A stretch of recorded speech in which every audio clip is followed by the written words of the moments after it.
বাবার বাড়িতে হাজারবার বলার পরেও যে মেয়েটা রান্না করতে চাইতো না, রান্না শিখতেও চাইতো না, সে মেয়েটাও কিনা আজকাল রান্না করতে বড্ড বেশি ভালোবাসে।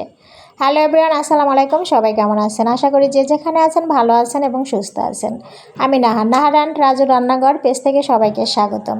আরও একটা রেসিপি নিয়ে আপনাদের মাঝে চলে আসলাম। আশা করি সবারই ভালো লাগবে রেসিপিটা। তো সবাই দেখতে থাকুন আর আমার সাথেই থাকুন। ফুলকপি দিয়ে কই মাছ রান্না করব। তো ফুলকপিগুলো লবণ হলুদ দিয়ে মাখিয়ে নিয়েছি, সাথে মাছটাও লবণ হলুদ মরিচ দিয়ে মাখিয়ে নিয়েছি। এখন মাছটা ভেজে নিতে হবে। এক পিঠ ভাজা হয়ে আসলে আর এক পিঠ ভেজে নিতে হবে। তো উল্টিয়ে দিয়ে আর এক পিঠ ভেজে নিচ্ছি। ভাজা হয়ে আসলে উঠিয়ে নেব। তো এখন ভাজা হয়ে এসেছে, এখন আমি মাছটা উঠিয়ে নেব। মাছটা উঠিয়ে নিয়ে এই তেলের ভিতরে আমি ফুলকপিটা ভেজে নেব। ফুলকপি ভেজে রান্না করলে খেতে কিন্তু খুবই মজা লাগে। আর এখন ফুল শীত পড়েনি, অল্প অল্প শীত, আর এই সময় এই সবজিগুলো একটু হালকা গন্ধ টাইপের হয়ে থাকে। তো ভেজে নিলে গন্ধটা চলে যায়।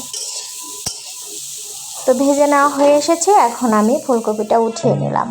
নেওয়া হয়ে গেলে এর ভিতরে তেল দিয়ে তাতে ফোড়ন দিলাম আস্ত জিরা। এখন পেঁয়াজ কুচি দিয়ে দিলাম। পেঁয়াজ কুচিগুলো ব্রাউন কালার করে ভেজে নিতে হবে।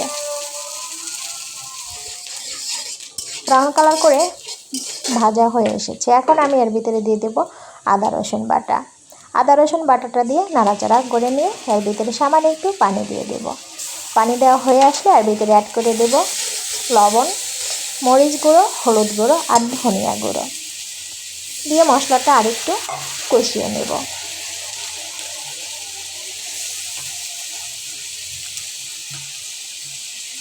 মেয়েরা শুধু বাবার বাড়িতেই আরামায়েশে থাকতে পারে, তাই না? মায়ের সাথেই হাজার আবদার করতে পারে। বাবার বাড়িতে কোনো মেয়েই রান্না করতো না।